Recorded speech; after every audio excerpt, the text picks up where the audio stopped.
제가 오늘 드릴 말씀의 내용은 이런 어떤 오차로 되어 있는데, 사실 이 중에서 이 서론 부분에 저의 개인적인 고민이 거의 다 담겨 있습니다. 나머지 부분에 대해서는 제가 평소시에 똑같은 얘기들을 정리하고 했습니다. 그래서 이 서론이 좀 사실은 컨트로버셜 할 수 있고 프로보커티브 할 수 있는 그런 어떤 내용이 되겠습니다. 솔직히 말해서 작년 12월 19일 그 선거 결과에 따른 냉동 상태 아직 벗어나지 못했기 때문에 좀 센티멘탈한 그런 생각이 담겨 있는 거지만, 저는 최근에 이렇게 생각하고 있습니다. 그 얘기를 중심으로 해서 한국 경제의 과거, 현재, 미래, 그리고 결론 오늘 말씀을 드리도록 하겠습니다. 이 서론의 주제를 보수의 진화와 이제 진보의 위기라고 했습니다.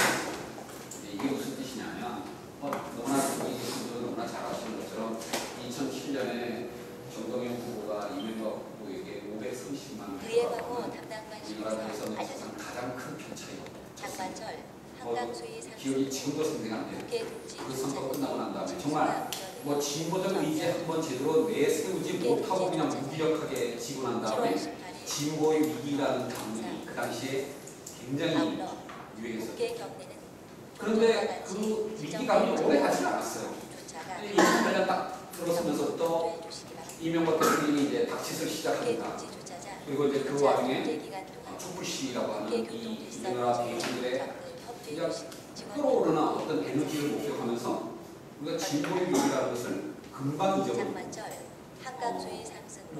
우리가 이제 뭔가 세상을 바꿀 수 있다는 생각도 가지게 되고, 그리고 사실은 2012년 시장에서 총선관에서는 이길 수 있다는 생각까지도 하게 되고, 이제 그런 과정을 거쳐왔는데, 2012년 선거는 다 아시는 것처럼 110만 표 차이로 바뀌고 졌다라고 얘기를 해요.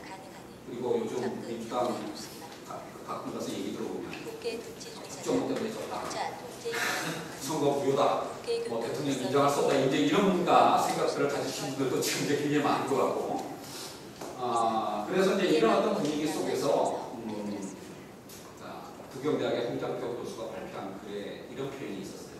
2012년 대선은 진보 정치의 패배였지만 진보 정책은 승리했다. 즉 경제민주화 복지국가라고 하는 이런 어떤 진보적 의제가 우리 사회에 주류를 이루게 되고, 박근혜조차도 그것을 받아들이지 않을 수 없는 그런 의미에서 진보 정책의 승리였다, 이렇게 평가를 하고, 따라서 그런 진보적 의제를 잘 대중들한테 전달할 수 있다면, 또는 그것을 전달할 수 있는 당 조직과 리더를 우리가 길러낸다면 5년 후의 선거에서는 정책에서만 승리하는 것이 아니라 실제 선거 결과에서도 승리할 수 있다, 이런 생각들을 가지시는 것 같아요. 결론적으로 말하면 저는 그 평가에 동의하지 못하겠습니다. 저는 이번 2012년의 대선 패배가 2007년의 패배보다도 더 심각한 진보의 위기라고 생각하고 있습니다. 저는 그렇게 평가를 합니다. 이유는 두 가지. 첫 번째는 뭐냐면, 어찌됐든 박근혜 대통령이 경제민주화 복지국가라고 하는 전통적인 어떤 진보적 의제를 그거 베꼈던 선수처럼 물타기했던 간에 자기 것으로 가져가 버렸어요. 근데 지금 우리가 갖고 있는 진보 진영의 많은 어떤 정책적 대안들은 과거의 우리의 보수들이 정말 천민적이고 기형적인 어떤 모습들을 보일 때 그때 형성된 거예요. 근데 어찌되었든 선수치고 물타기하고 베꼈던 간에 박근혜 정부가 그거를 자기 것으로 만들어가고 있어요. 지금 뭐냐면, 저는 이 2012년의 어떤 대선 결과나 지금 박근혜 정부의 어떤 모습이 한국 사회에서 진보의 일정한 정도의 어떤 진화 내지는 정상화라고 판단합니다. 그런데 그렇다면 보수가 정상화되고 진화되고 있다면, 우리가 과거에 보수의 기형성을 전제로 해서 만들었던 정책 대안들이 가지는 논리적 정합성이나 대중적 호소력은 점점 힘을 잃어갈 수밖에 없을 것이다라고 생각합니다. 물론 박근혜 정부의 정상화는 쉽지 않을 겁니다. 윤청중 사건이 대변하는 것과 같이 많은 불복을 겪을 거고, 그리고 실패할 수도 있어요. 하지만 그럼에도 불구하고 박근혜 정부가 실패했다라는 것이 뭐냐면, 우리의 주장을 가지고 다음 선거에서 바로 이길 수 있다는 것을 증명하지는 못한다라고 저는 생각합니다. 정말 우리가 갖고 있는 정책 대안들의 그 타당성을 전면적으로 재검토하는 과정이 필요하다라고 하는 것이 첫 번째이고요. 두 번째는 그런 필요성이 제기되었음에도 불구하고 우리가 추구해야 할 또는 대중들한테 제시해야 할 진보의 새로운 가치가 뭐냐, 그걸 어떻게 조직하고 어떻게 전달할 거냐라는 거에 관해서는 우리는 아직 시작도 못하고 있다라고 하는 겁니다. 과거의 우리의 주장들의 설득력은 많이 퇴조하고 있고 앞으로도 계속 퇴조할 것인데 우리가 제시할 새로운 어떤 가치는 실마리도 못 찾고 있다라고 하는 이 두 가지 의미에서 저는 정말 지금에서 상황이 한국의 진보의 진정한 위기라고 저는 생각을 합니다. 그래서 철저한 반성이 필요하다. 근본적 실이 필요하다고 생각을 하고요. 그래서 그 박근혜 대통령의 어떤 의미에서 짝퉁이라고 표현할 수도 있는, 저는 짝퉁이라고 생각하지 않지만 짝퉁이라고 표현할 수 있는 그런 어떤 한 걸음 한 걸음 그것에 대응하는 그것을 넘어서는 진보의 어떤 가치와 정책을 마련하는 지나는 어떤 노력을 지금 해 나가야 된다고 생각합니다. 뭐 이게 제 서론의 골자입니다. 여기에 동의하지 않으시면 제 글을 더 이상 읽으실 필요가 없습니다. 저는 하여튼 저는 이렇게 생각합니다. 과거의 주장의 설득력은 회조하고 있고 새로운 가치는 아직 발견되고 있지 않다. 자, 그런 이제 상황 속에서 우리가 이제 어떻게 해야 되느냐라는 얘기를 과거, 현재, 미래로 풀어가보도록 하겠습니다. 과거 얘기는 사실 이건 제가 오래전부터 해왔던 얘기예요. 사실은 제가 작년에 썼던 이제 종횡경제 단계경제의 핵심적인 내용도 사실은 낙수 효과가 이제 허구가 되었다라는 얘기를 이제 쓴 치강보도로 쓴 게 그거였다고 할 수가 있는데, 근데 어찌됐든 작년에 두 차례의 선거가 한국 사회에 남긴 가장 중요한 성과는 진보뿐만 아니라 이제는 보수, 우리 사회의 대중들이 다 이제 인정하게 된 사실이 뭐냐면 과거의 한국 경제의 고도 성장을 이끌어왔던 추격형 낙수효과 모델은 더 이상 작동하지 않는다. 이걸로는 한국 경제의 문제를 해결할 수 없을 뿐만 아니라 양극화를 더욱더 심화시키는 문제의 원인이 그것이다 라고 하는 거에 관해서 공감대를 이루었다라고 하는 것이 이게 작년에 두 차례의 선거가 우리 사회에 남긴 가장 중요한 성과라고 생각합니다.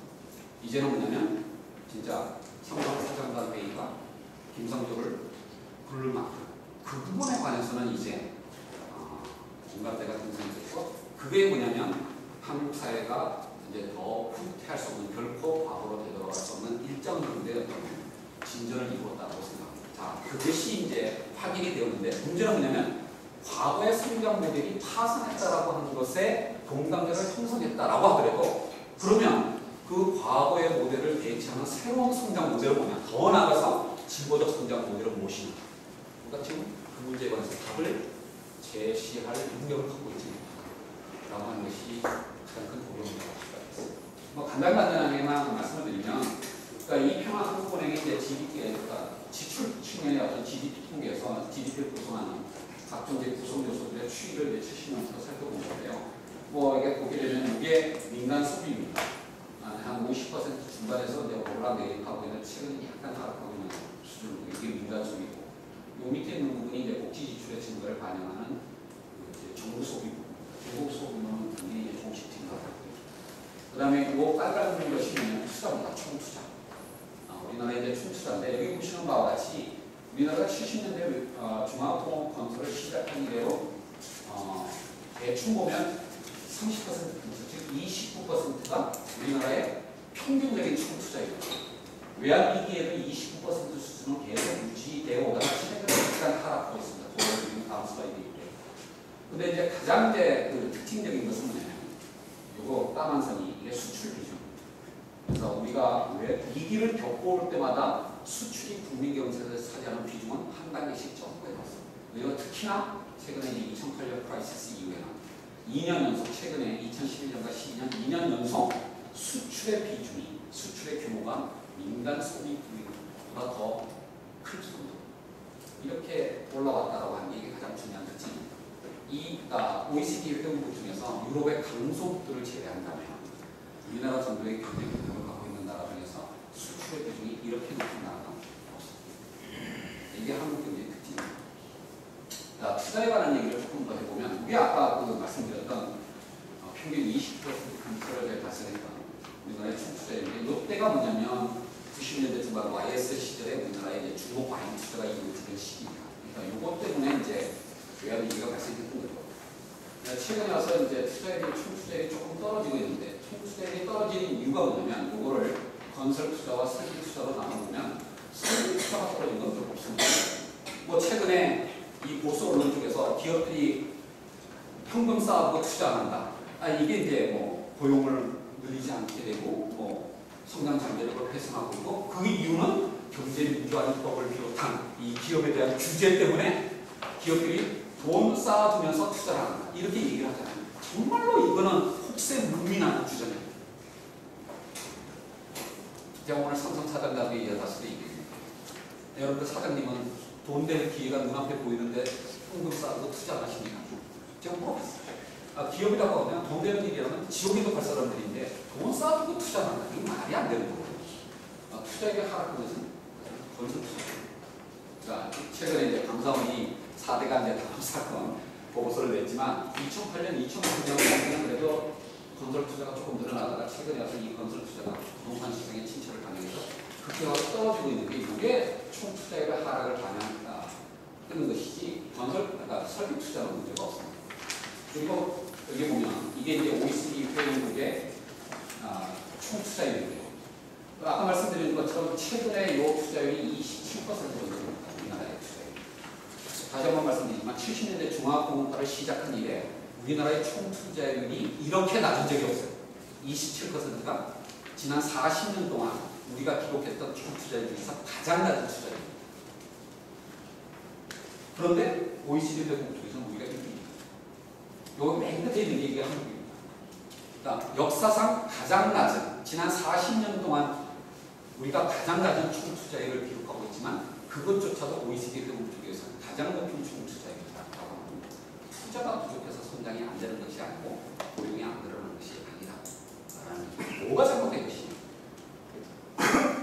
자, 다시 이제 소비 문제로 다시 돌아가거든요. 이게 아까 말씀드렸던 이제 민간 소비 비중이고요. 여기는 뭐냐면 정부가 이제 사회 서비스나 복지 지출을 통해 가지고 개인에게 이전되는 이제 소비까지 이제 합친 최종 소비 비중인데요.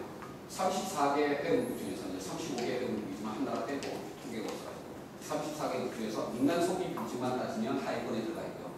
정부에서 이전되는 것까지 합치면 우리가 거의 꼴찌입니다. 다시 한번 투자는 우리만큼 높은 나라가 없습니다. 강소득지역은. 그러니까 수출은. 투자는 우리가 가장 낮은 수준이지만 역시 우리가 그래도 1등입니다. 근데 소비는 거의 꼴찌입니다. 이게 우리의 현실이다. 이렇게 된 이유가 뭐냐면 자, 우리나라의 이제 GNI가 국민소득이 가계와 기업과 정부로 이제 배분되는 비중을 보게 되면 이게 가계소득의 정리 비중입니다. 대충 70% 근처에서 왔다 갔다 하다가 외환위기 이후에 계속 하락하고 있습니다. 민간 소득으로 넘어가는 부분이 가계소득으로 넘어가는 부분이 굉장히 줄어들었죠. 이것 때문에 사실 한때 우리나라 국민들이 가계가 세계에서 가장 높은 순저축률을 기록했었죠. 부자의 숫자. 근데 최근에 우리나라 가계의 순저축률은 OECD 평균에도 못 미칩니다. 그럴 정도로 사실 저축할 여력 자체가 없어졌다. 소득이 생기지 않는다. 대신 이게 이제 기업 소득이 비중인데 그러니까 가계 소득의 하락은 거의 대부분 기업 소득으로 넘어갔다. 기업에서는 이제 기업에 의하면 기업 소득은 이제 늘어나고 있다라고 하는 것을 알 수가 있는 것이죠. 결국은 투자의 부족 문제가 아니라 근본적으로 어떤 소득이 분배되고 그것이 내수를 이끌어내고 국민 경제 전체적으로 이제 확대되는 그 메커니즘에 뭔가 문제가 생겼다고 하는 것인데 그것을 어떤 산업 측면에서 보게 되면 이건 뭐 제가 글을 쓸 때마다 사실은 제시하는 표현인데요. 그러니까 한국은행의 이 산업연관표를 가지고 이제 만든 부가 가치 유발 배수를 보게 되면 최종 수요 항목별로 보든 산업별로 보게 되면 우리나라의 이 부가 가치 유발 배수 즉 뭐냐면 이게 이 숫자가 뭐냐면 우리나라 국민들이 1,000원에 지출을 하게 되면 698원만 국내 부가 가치로 남고 나머지 302원은 수입을 유발함으로써 해외로 유출된다는 겁니다. 여러분들이 오늘 점심 때 1,000원짜리 점심을 사 드셨으면 전혀 의도하지는 않았지만 그 1,000원의 매수를 국내에서 사용했음에도 불구하고 국내에 남는 부가가치는 798원밖에 안 되고요. 나머지 부분은 뭐 밥을 만들려면 가스도 수입해야 되고 뭐 중국에서 뭐 쌀도 들여와야 되고 뭐 이렇게 되니까 그걸 통해서 빠져나가는 부분이 이만큼이다라는 얘기가 되겠습니다. 자, 시계열적으로 보게 되면 특징이 뭐냐면 이게 바로 이제 외환위기죠. 이게 글로벌 크라이시스. 이 두 번의 위기를 거치면서 우리나라의 부가가치 유발대수가 급격하게 하락했다. 그리고 회복되지 못했어요. 그 다음에 산업별로 보게 되면 우리나라의 가장 대표적인 산업이라고 할 수 있는 조립가공산업, 즉 전기전자, 수송장비 부문의 부가가치 유발대수가 유달리 낮습니다. 가장 낮습니다. 일본과 비교하고 다. 자, 이게 무슨 뜻이냐? 지금 뭐냐면 분명히 한국이 투자와 수출로 먹고 사는 나라라고 할 수가 있지만 이 투자와 수출로 인한 성장의 효과가 다른 부문으로 이렇게 확산되는 트리클다운의 이 고리가 완벽하게 이제 끊어지기 시작한다라고 합니다. 그래서 2007년 이명박 후보가 이제 자신의 대선 공약 책에 이 표현을 담았죠. 대기업의 선도적 성장의 과실이 중소기업과 서민으로까지 흘러넘치게 한다. 이거 지금 이 표현은 뭐냐면 이명박 후보의 대선 공약집에 나오는 표현입니다. 대기업의 선도적 성장의 과실이 중소기업과 서민으로까지 흘러넘치게 한다. 이제 이 기조를 가지고 비즈니스 프렌들리하고 규제 완화하고 막 그랬던 거 아닙니까? 완벽하게 현재 한국의 어떤 산업 구조에서 어떤 특정 부분의 성장의 효과가 다른 부분으로 확산되지 않고 있다라고 하는 것입니다. 그 다음에 이제 기업 측면으로 넘어가게 되면 뭐 이거는 뭐냐면 이제 그러니까 통계청의 이제 그 광업 제조업 조사라고 하는 이제 통계 자료인데 제가 그때 책을 쓸 때는 산업별 통계를 이용했습니다. 왜냐면 60년대부터 계속 시계로 보기 위함인데 이건 이제 사실은 이제 기업별 통계로 보는 게 이제 더 정확한데요. 기업별 통계는 99년 이후부터만 나왔기 때문에 노자료로 만들어봤습니다. 그래서 우리가 흔히 이제 뭐 대기업과 중소기업 300인을 기준으로 해서 대기업과 중소기업을 나누는데 300인 미만의 중소기업이 다 같은 중소기업이 아니죠, 그렇죠? 그래서 이거를 다시 연쇄기업과 소기업과 중기업, 중견기업, 대기업으로 이렇게 나눠 봤습니다. 여기서 대기업이라고 하면 35년이 1000명 이상의 기업을 얘기하고 중견기업이 300인에서 999인까지를 얘기합니다. 네, 그 밑을 이제 다시 이렇게 연쇄기업, 소기업, 중기업으로 나누는데요. 여기 이제 부가가치를 보게 되면 이 대기업의 부가가치를 대기라고 했을 때 이 이전에도 계속 이 격차가 벌어지던 추세였습니다. 근데 99년 이후에도 이 격차가 계속 급등으로 확대되고 있습니다. 임금 격차도 마찬가지입니다. 그래서 이 최근에 어떤 통계만을 보더라도 기업 규모에서 영세화가 진행이 되고 있고 양극화가 심화되고 있다는 얘기입니다.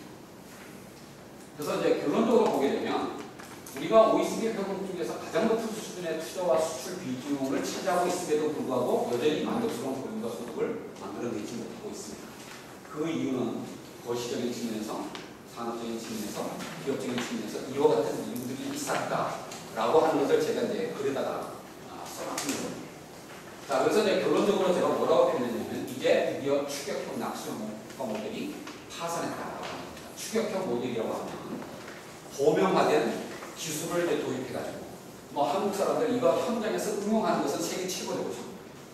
예, 남이 만들어 놓은 기술을 도입을 해서 이거는 이제 뭐 라이센스도 낼 필요 없이 그냥 들여와서 응용하면서 현장에서 응용하면서 대신 자본과 노동의 생산 요소를 양안으로 때려박으면서 성장하는 그래서 선진 기업을 따라잡는 이런 어떤 추격형 모델 또는 그것을 통해서 제한된 어떤 생산 요소를 대기업에 집중 지원하는 불균형 발전 전략 속에서 그 성장의 과실이 트리클 다운되기를 기대하는 낙수효과 모델 이런 의미의 추격형 낙수효과 모델이 파산했다.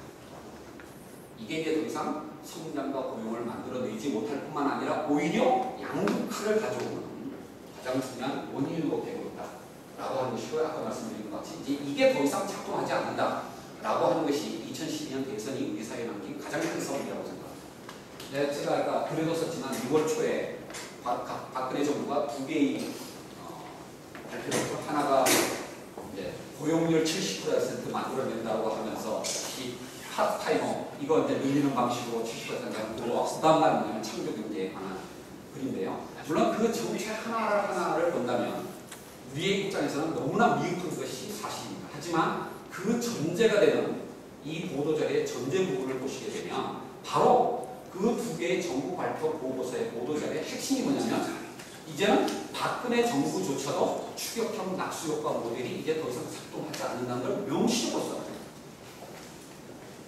이게 이제 아까 그래서 이제 뭐냐면 이게 이제 진보뿐만 아니라 보수도 동의할 수밖에 없는 어떤 기본적인 어떤 사실이 됐다고 할 수가 있는 겁니다. 자, 그러면 왜 이렇게 추격형 낙수효과 모델이 파산했을까요? 자, 여기서부터가 이제 문제입니다. 대충 보면 특히 이제 우리의 진보 진영 내에 존재하는 어떤 세 부류의 입장이 있는 것 같아요. 물론 저는 그 중에 한 부류를 대표하는 사람이고요. 여러분들 이게 딱 보면 이게 누구의 얘기인지 아시겠죠, 그렇죠? 뭐 첫 번째로는 신자유주의, 거기다가 이제 한국적 독점자본의 문제가 결합이 돼 있다.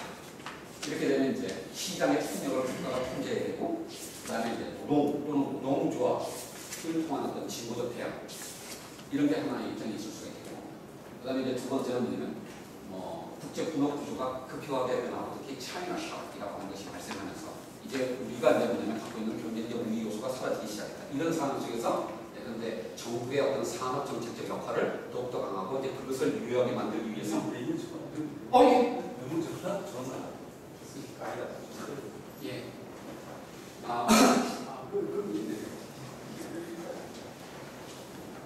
그런 속에서 이제 노사정 대타협도 필요하고, 그 다음에 이제 이 산업 어떤 생태계를 다시 되살리는 장하병 교수나 정태익 선생의 입장이 가깝겠죠, 그렇죠? 그 다음에 세 번째는 국내 경제의 특산적인 지금 재벌의 폐해와 다른 경제 문제, 재벌 개혁과 경제적 약사고, 이게 사실은 이제 제 얘기입니다. 그러니까 이런 어떤 이제 입장들이 이제 존재할 수가 있는데, 그러면 진보는 어떤 입장을 가져야 있고 어떤 대안을 가져야 된다. 왜 여기서 뭐냐면 정말 우리가 이제 가져야 할 어떤 태도 중에 하나가 뭐냐면 우리는 지금까지 이 세 개의 입장 사이에 의견 차이를 너무 강조해왔던 것이 아닌가라는 생각이 들어요. 저는 이렇게 생각합니다. 하나의 입장을 가지고 하나의 이론을 가지고 어떻게 세상을 바꾸고 있어요. 하지만 우리의 현실은 이 세 가지 문제가 다 있는 겁니다. 그래서 저는 정말 최근에 와서 굉장히 현실적이겠어요. 현실 타협적이겠어요. 세 가지 어느 하나도 포기할 수 없다. 세 가지 중에서 어느 하나만 고를 수 없다고 생각합니다. 물론 이 세 가지는 서로 충돌합니다. 이 충돌하는 세 가지의 어떤 방향, 세 가지의 대안을 어떻게 최대한 조합해내고 그걸 설득력 있게 대중들한테 전달할 것이냐. 이게 정당이 해야 할 일이고 정치 지도자가 해야 할 일입니다. 이론적으로 이 셋 중에 어느 하나를 골라내는 방식으로 진보라는 것을 정의할 수는 없는 거다. 그래서 정말로 어느 하나에만 집중할 수 없고 어느 하나도 포기할 수 없다고 생각합니다. 이제 우리 내부의 차이를 너무 심각하게 생각하는 그런 어떤 태도를 좀 벗어나야 된다고 생각을 해요. 근데 잘 안 될 거예요, 그렇죠? 근데 이게 이제 이론가들이 할 수 있는 일은 아니고 정말 이런 어떤 이론적인 어떤 간극을 메워주는 것이 바로 저는 당의 역할이었습니다. 그리고 지도의 역할이었습니다. 자, 이게 내가 과거 얘기고 이제 현재 얘기 여기서 좀 여기로 빨리 가겠습니다. 자, 이제 과거 모델은 파산했습니다. 그리고 이제 우리 앞에 놓인 이제 문제들도 대충 윤곽은 드러났어요. 근데 이 상황 속에서 우리가 어떤 진보적 선택을 한다고 했을 때 그게 과연 잘 수행이 되겠느냐? 그렇지 않다는 데 문제가 있는 거죠. 우리의 진보적 선택의 실현 가능성을 제약하는 수많은 위험 요소들이 우리 주변에 상존해 있다고 합니다. 자, 우리가 이제 해야 하는 거, 우리가 이제 진보적 어떤 가치를 만들어낼 때 해야 할 일이 뭐냐면 앞서 말씀드린 것처럼 어느 입장이 옳으냐, 어떻게 조합할 거냐 이 문제도 있지만 또 하나의 문제가 뭐냐면 우리가 발을 딛고 있는 이 현실의 제약 요건하에서 어디까지 갈 거냐, 어떤 로드맵을 통해서 갈 거냐 라고 하는 방향성과 현실의 제약 요건, 이거를 어떻게 결합할 거냐라는 고민도 있다는 겁니다. 근데 많은 부분 이 진보 진영이 대중들로부터 설득력을 얻지 못하는 중요한 이유 중에 하나가 이 현실적 제한 요소는 너무 간과하거나 또는 너무 과도하게 평가하거나 양극단의 오류에 빠지는 것이 진보의 신뢰를 위협하는 요소 중에 하나라고 저는 생각합니다. 다시 한번 제가 오늘 드리는 얘기는 멘붕 상태에서 매우 주관적인 얘기를 드리고 있는데 다 동의해달라는 얘기 아니에요. 하여튼 저는 지금 그렇게 생각하고 있다는 얘기입니다. 첫 번째, 외부적 위험도 다른 얘기가 아닙니다. 지금 세계는 버냉키만 쳐다보고 있어요. 그 입에서 어떤 얘기 나오느냐에 따라서 하루에 코스피가 50% 올라갔다 내려갔다 합니다. 앞으로도 계속 이렇게 될 거고요. 그리고 더욱더 심해져. 그래서 원래 말이나 내년 초쯤에는 미국의 연준이 이 이제 출구 전략 준다라고 이제 벗어나기 시작하겠죠, 그렇죠? 옛날 같으면 미국이 진짜 유일 슈퍼 파워일 때는 세계 다른 나라도 좀 생각을 하면서 그리고 이런 경제 안정을 위한 비용을 좀 부담하면서 그렇게 하는 헤게모니 국가로서의 역할을 하겠죠. 미국은 지금 그럴 능력을 있고 있지도 없습니다. 자기의 국내 사정만 가지고 국내 정책을 이제 하게 될 건데 문제는 뭐냐면 지금 보드에 바꿔서 붕괴되는 건 막아놨는데 여기서부터 과연 회복될 거냐라는 것도 의심스럽지만 설사 회복된다고 하더라도 각 국가별로 지역별로 회복되는 속도가 다 다릅니다. 미국이 가장 먼저 출구 전략을 중단하겠지만 유럽은 끝날 때 아직도 멀었습니다. 자, 미국의 출구 전략 시행이 유럽에 굉장히 안 좋은 영향을 미치겠고요. 그게 당장 아시아 국가에 바로 전이게 됩니다. 한국은 스몰 이코노미는 아닐지 모르지만 미국이 오픈 이코노미. 이런 어떤 국지적 또는 글로벌한 차원의 불안정성 문제가 생기게 되면 가장 큰 타격을 받을 게 한국입니다. 자, 이 상황 속에서 이렇게 G2든 G3든 이런 나라들이 자국 중심의 경제 정책을 펼 때 발생하는 경제적 충격이 한국에 끊임없이 밀려오는데 우리가 생각하는 진보적 대안은 이걸 실현하는데 20년이 걸릴지 30년이 걸릴지 모르는 거예요. 자, 그렇게 되면 우리의 어떤 진보적 선택은 지속 가능성을 갖기가 어렵다라고 합니다. 이 현실적 제한 요소들을 어떻게 감안하고 어떻게 대중들한테 설명을 할 것이냐, 이 부분에 관해서 우리가 갖고 있는 양극단의 태도는 뭐냐면 이런 얘기하면 많은 분들은 그럼 개혁 후퇴시키는 거냐, 시키자는 거냐, 저게 정경진이 하는 얘기와 뭐가 다르냐, 이렇게 그런 어떤 대외적 위험 요소를 외면하는 태도를 가지거나 아니면 그래 우리가 할 수 있는 것은 별로 없어, 그것은 세계혁명이 위헌기야 라고 하거나 이 둘 다 답이 아니죠.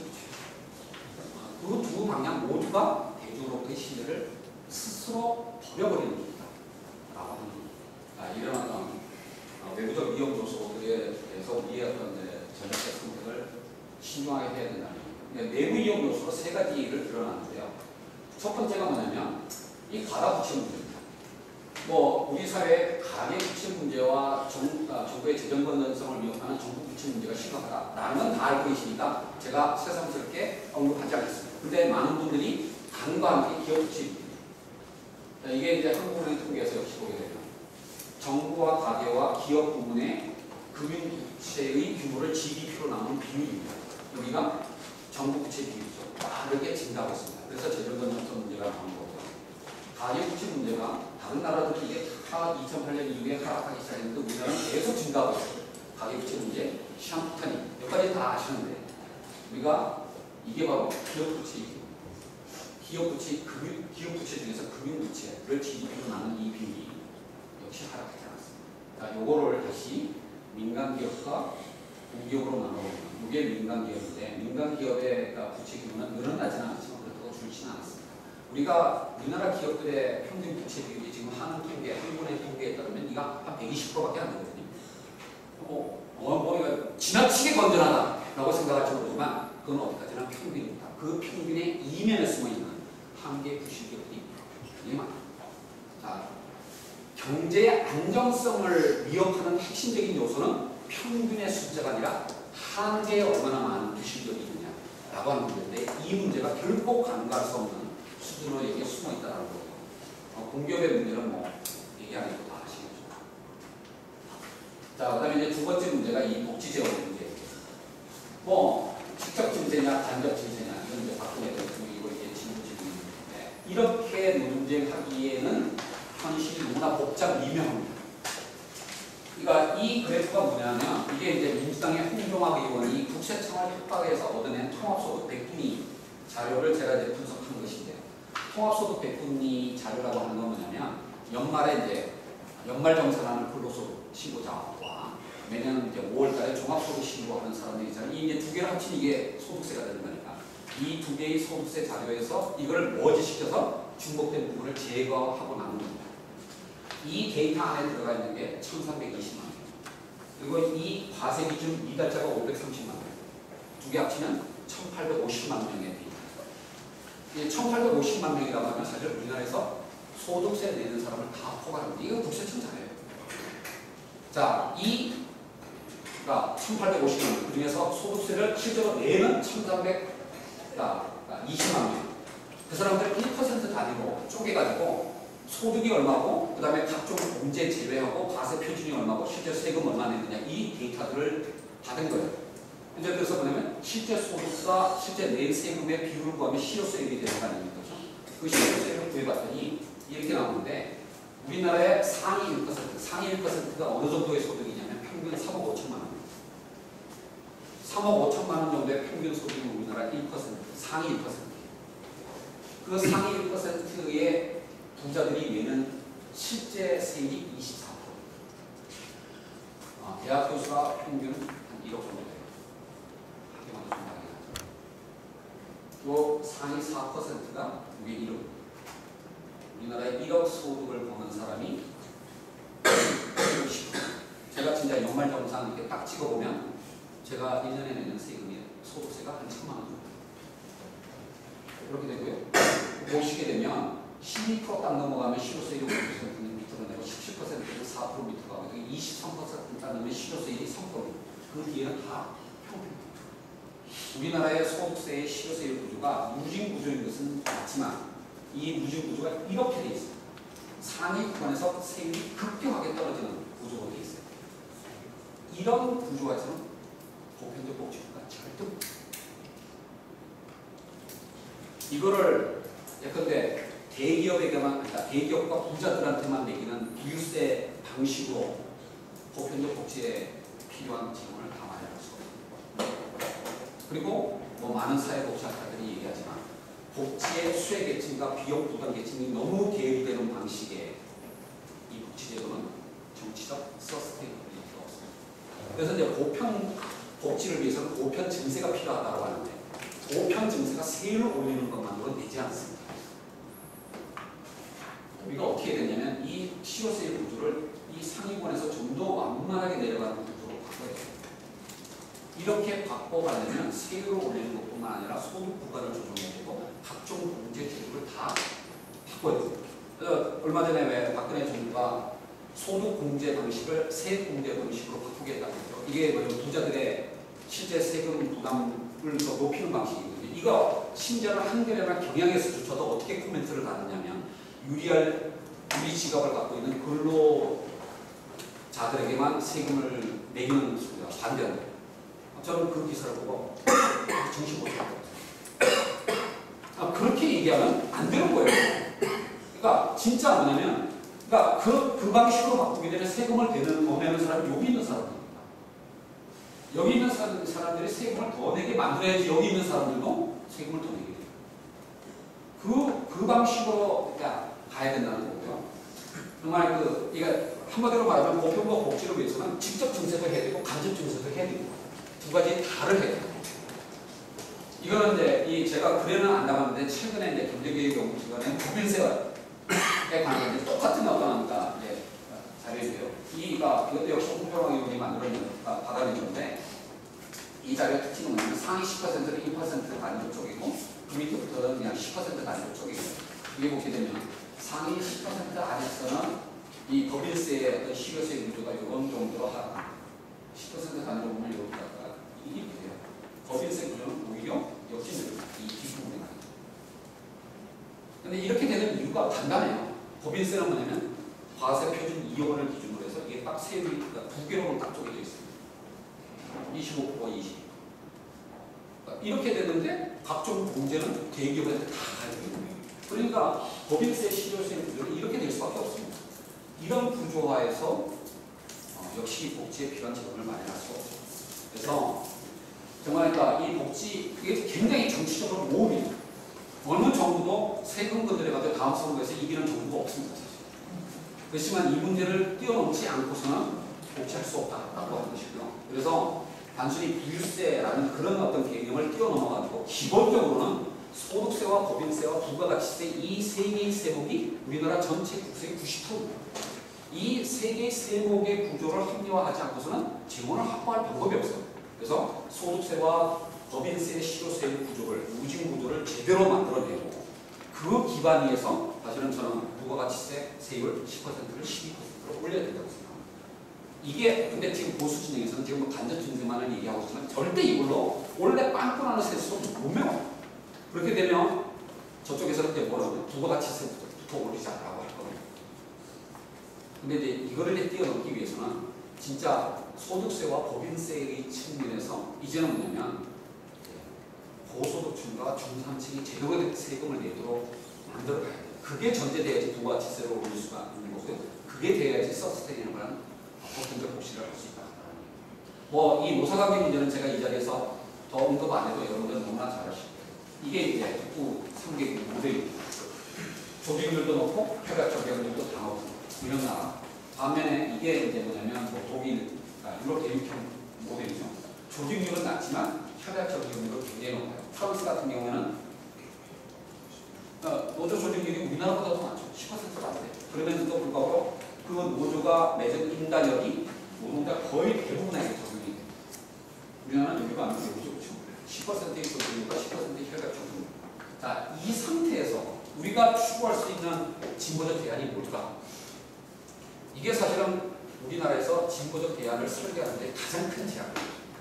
물론 저는 대기업 남성 정규직 위주의 이 노조가 가지는 조직 이기주의가 우리나라의 노동 문제의 가장 중요한 원인이다라고 얘기하는 보수 진영의 이 비판은 매우 부당하다고 생각하지만 분명히 이 문제를 깨고요. 우리나라에서는 노동 또는 노동조합을 기반으로 해서 진보적 대안을 설계하기는 너무나 현실적으로 동떨어지는 그런 구조를 갖고 있다고 생각합니다. 그래서 노동조합을 중심으로 임금을 올리는 방식의 진보적 대안이 아니라 고용을 많이 만들어내고 그 다음에 저소득층한테 소득을 만들어주는 이런 임금 주도 성장이 아닌 고용과 소득 주도의 성장으로 당분간은 진보적 성장 대안을 만들어갈 수밖에 없다고 생각합니다. 자, 이제 결론적으로 말씀을 드리면 이게 이제 현재 어떤 위험 요소입니다. 세 가지가 내부적 위험 요소를 말하는데 이 세 가지 내부적 위험 요소라고 하는 것은 한마디로 말하면 우리가 그동안 알고는 있지만 말하지 않았던 우리 내부의 금기 사항에 대한 도전을 의미하는 거죠. 그래서 아까 제가 이 구조조정 문제를 얘기했는데 그러니까 부채가 많다는 건 구조조정 해야 된다는 거 아니겠어요? 근데 구조조정은 뭐 쌍용자동차 한진중공 사태가 얘기하는 것처럼 구조조정하면 일단 뭐냐면 고용조정부터 얘기될 수밖에 없고 그것이 이 노동자들한테 얼마나 많은 어떤 타격을 받는 이런 어떤 거기 때문에 그러니까 이 진보조정은 뭐냐면 구조조정이라는 말 자체를 언급을 하지 못해요. 구조조정이 필요하다는 말 자체도 못합니다. 이렇게 해서는 안 돼요. 구조조정은 하지 않는다고 해서 숨긴다고 해서 없어지는 게 아닙니다. 그 비용은 더욱더 커질 겁니다. 다만 자 구조조정이 필요한데 그것에 따른 비용을 어떻게 부담할 것이고 그에 따른 성과를 어떻게 공유할 것인가 라는 것에 대해서 우리가 내놓고 논의를 하지 않는 상태에서 이 문제를 돌파할 방법이 없다라고 합니다. 그래서 정말로 그래서 저는 최근에 정말 여기 와서 이런 얘기하기는 좀 그렇지만 쌍용자동차와 한진중공 문제에 접근하는 그 방식에 대해서 목표가 틀리다는 게 아니라 접근하는 방식에 대해서 저는 굉장히 많은 오류가 있었다고 생각합니다. 문제를 해결할 수 없고 그리고 우리의 저변을 넓히지도 못하는 방식으로 다시 한번 구조조정 불가피한 루비니 교수가 이렇게 얘기했어요. 구조조정 없는 타선 없는 자본주의 지옥 없는 기독교가 한다.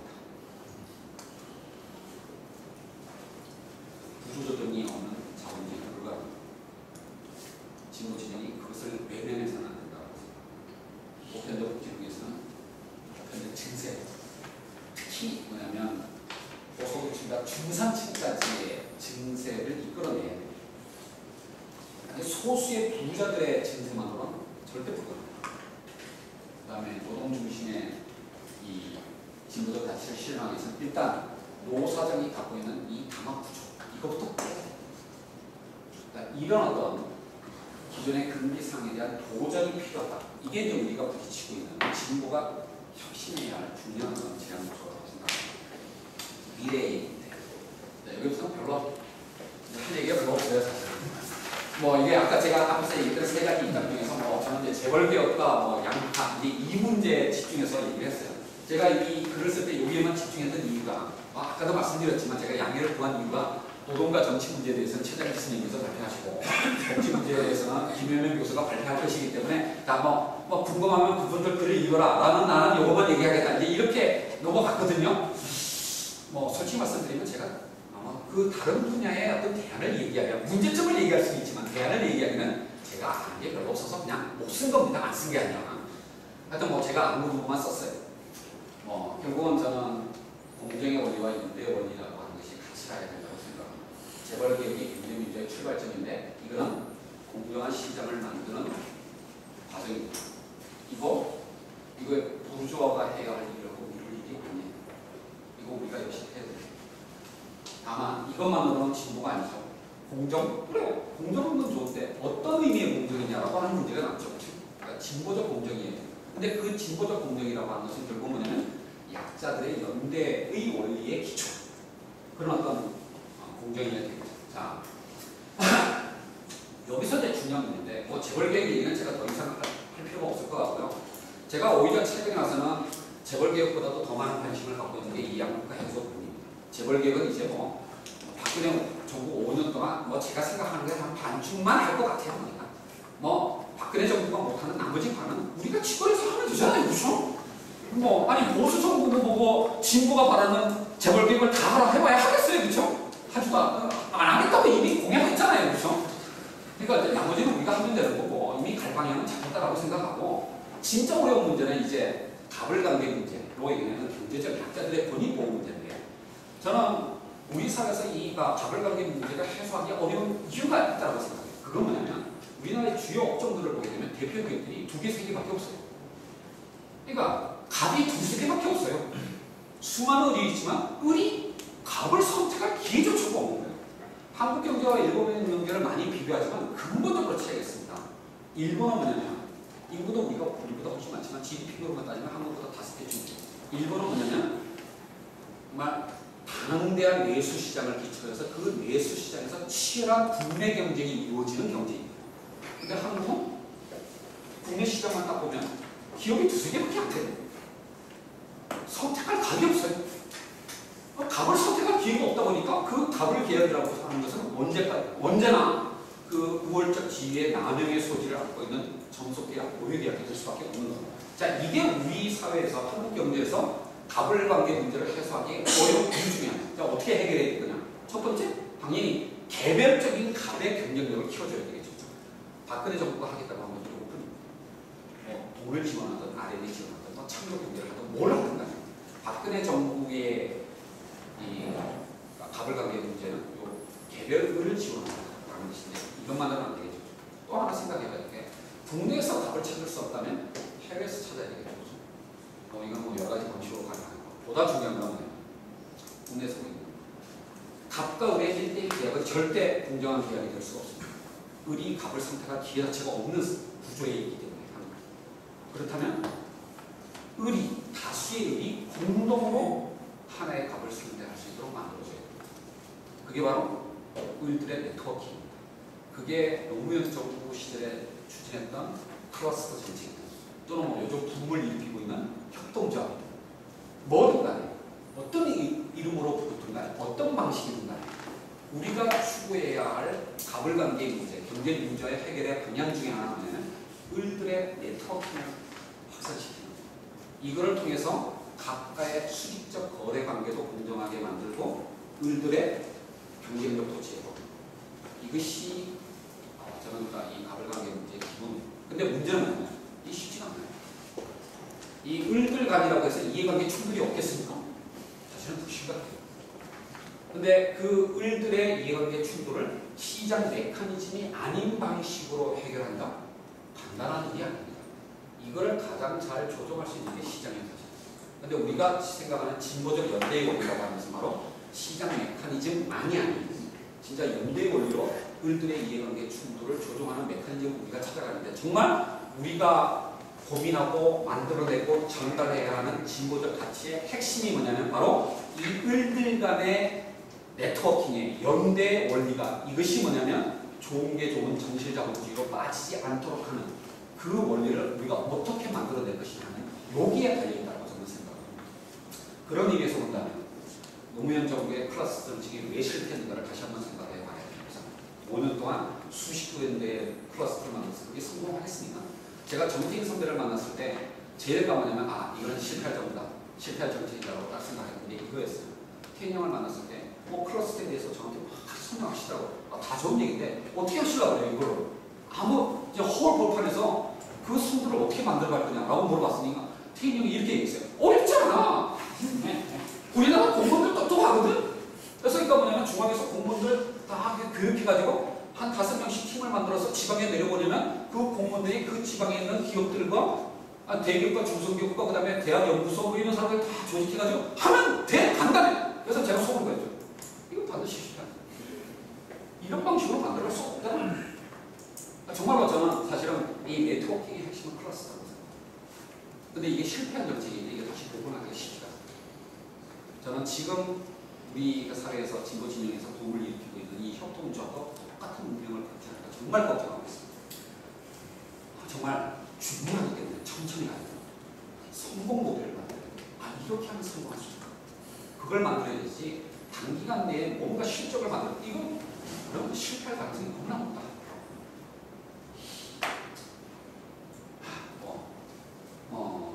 요 재벌계획 중에서 제가 한 가지 빠른 거 있는데요. 재벌계획의 기본은 법치주의다. 그 다음에 이 6월 국회에서 통과한 공정거래법 일감 몰아주기 규제 23조의 2심을 합니다. 또는 어제 정부가 발표한 상법 개정안 이런 거에 대한 평가가 필요한데요.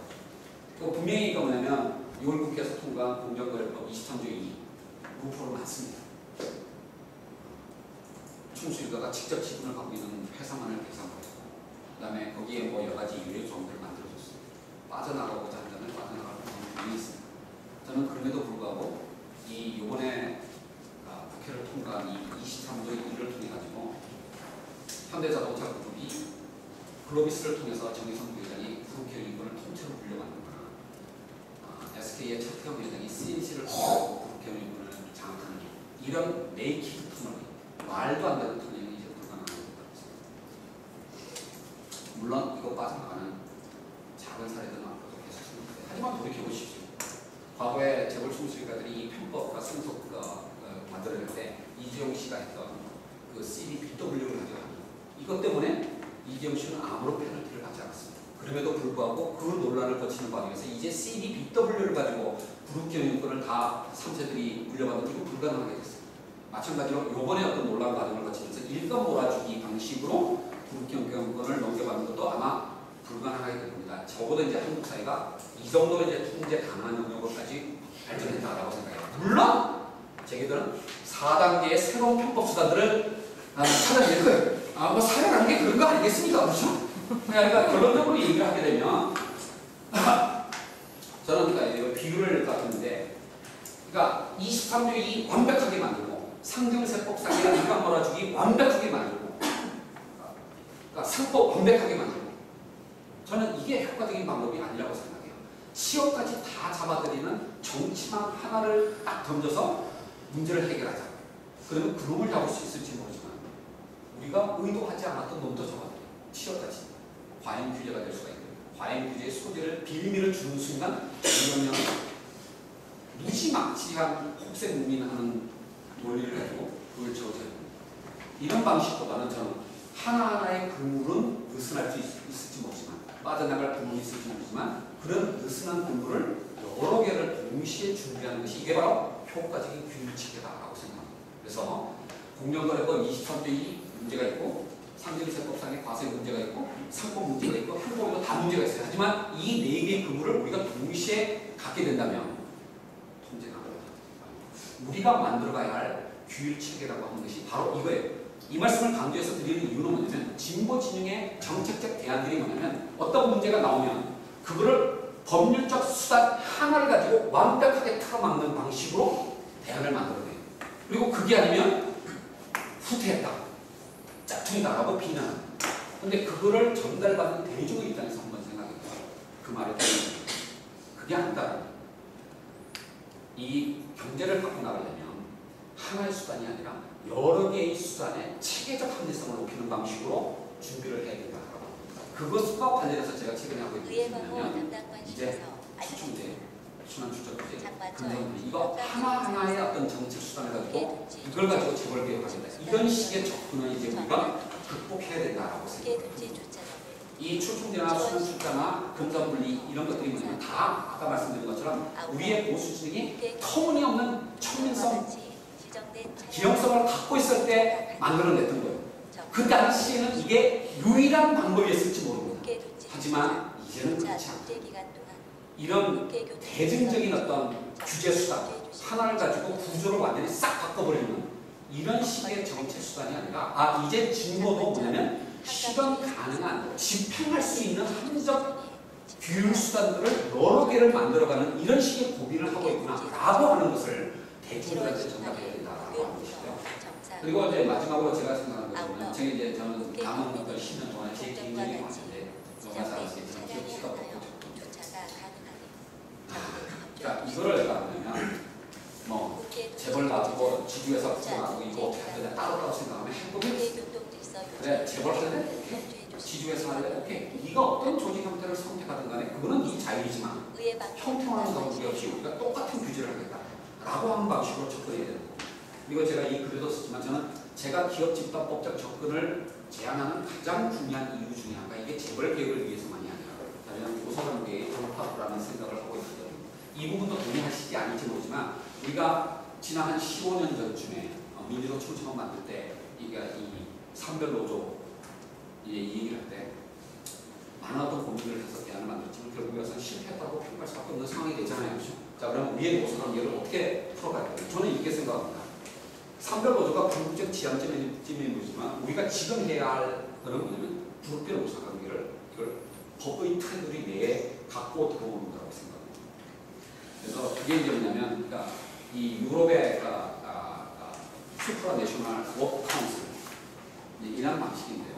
결국은 한 그룹에서 어느 계열사에 소속된 직원이냐와 관계없이 조합원이냐 아니냐에 관계없이 정규직이냐 비정규직이냐에 관계없이 어떤 한 그룹의 고용 계약을 맺고 있는 사람이라면 누구나 다 동등한 대표권을 갖는 방식으로 그런 어떤 그룹별 노사관계를 만드는 것이 이게 출발점이라고 생각합니다. 제가 이거를 강조하는 이유는 뭐냐면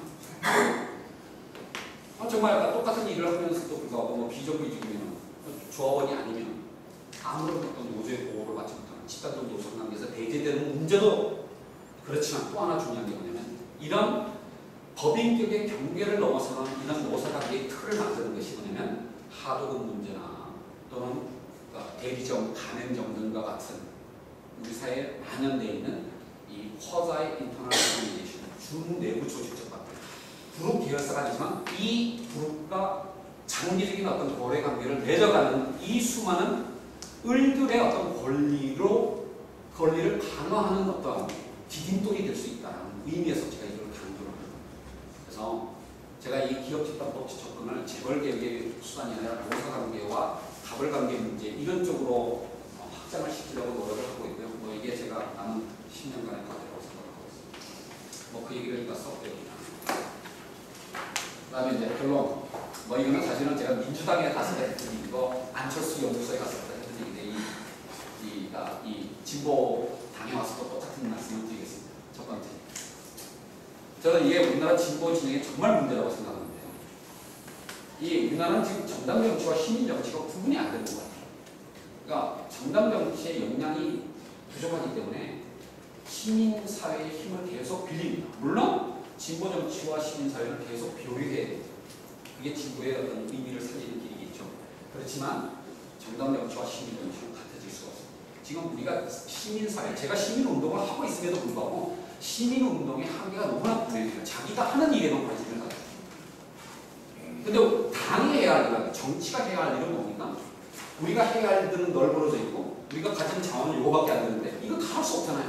그러면 우리의 어떤 가치 중에서 무엇을 선택하고 우선순위를 어떻게 할 거냐 이거를 조정하는 게 당연히 해야 할 일인데 지금 우리의 현실에서 뭐냐면 시민 정치가 정당 정치를 압도하다 보니까 이것도 저것도 다 해야 된다고 얘기해요. 이거 하면 진보가 아니다라고 비판을 받아요. 그런 의미, 그런 방식으로 한국에서는 뭐냐면 시민 정치의 과잉이 진보적 정당 정치를 죽여버리는 과정으로 가고 있다고 생각합니다. 따라서 정당 정치와 시민 정치는 긴밀한 협조 관계를 가져야 되지만 동시에 건강한 긴장 관계도 만들어 가야 된다고 생각하고 시민 단체에서 이거 해주십시오 들고 오면 다 해주겠다고 하지 마세요 제발. 검토하겠다. 근데 이거는 당분간은 좀 힘들겠다. 이거 하는데 이만큼 나왔는데 이만큼만 좀 하겠다. 이렇게 시민사회의 요구를 조정하고 견인할 수 있는 능력을 만들어가야 돼. 지금 당장 안 된다고 해서 그거 포기하면 안 된다라는 얘기예요. 정말 지난 그 대선 과정을 거치면서 제가 가장 심각하게 느꼈던 문제가 바로 이거예요. 뭐 이게 그러니까 지금보다 또 마찬가지지만 예컨대 문재인 후보의 공약집과 안철수 후보의 공약집 다 읽어보면 다 저런 얘기예요. 누가 썼는지도 다 보여요. 한거 하나하나. 뭐 맞잖아요. 우리 그거 쓸 사람 누구라는 거 다 알잖아요, 그렇죠? 근데 뭐냐면 이거 다 읽고 난 다음에 읽고 나면 생각해보면 이게 과연 양립 가능하냐? 그 근본적 의문을 벗어날 수가 없는 겁니다. 왜 선거에 적겠어요? 국정 문제 빼면 선거에 지금 이유는 그거예요. 박근혜 후보는 딱 이 얘기밖에 안 했어요. 나는 실천할 수 있는 것은 공약하고 공약한 것은 반드시 실천.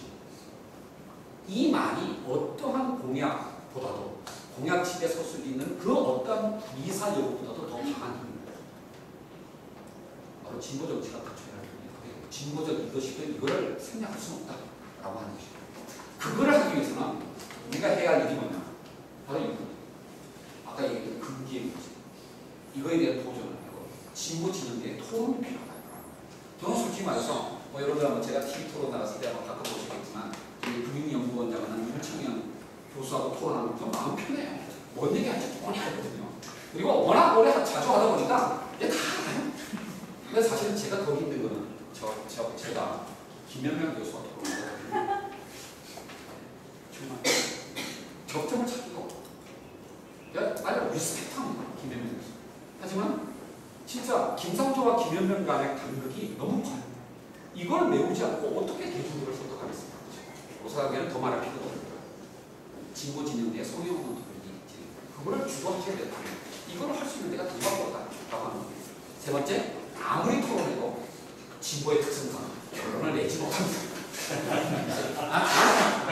하지만 바로 이 충돌하는 문제, 그 공백을 어떻게 메꾸냐. 그게 바로 당이고 그게 바로 정치 지도자의 역할이다라고 하는 겁니다. 이 모습을 보여줘야지 대중들의 신뢰를 얻을 수 있다라는 얘기입니다.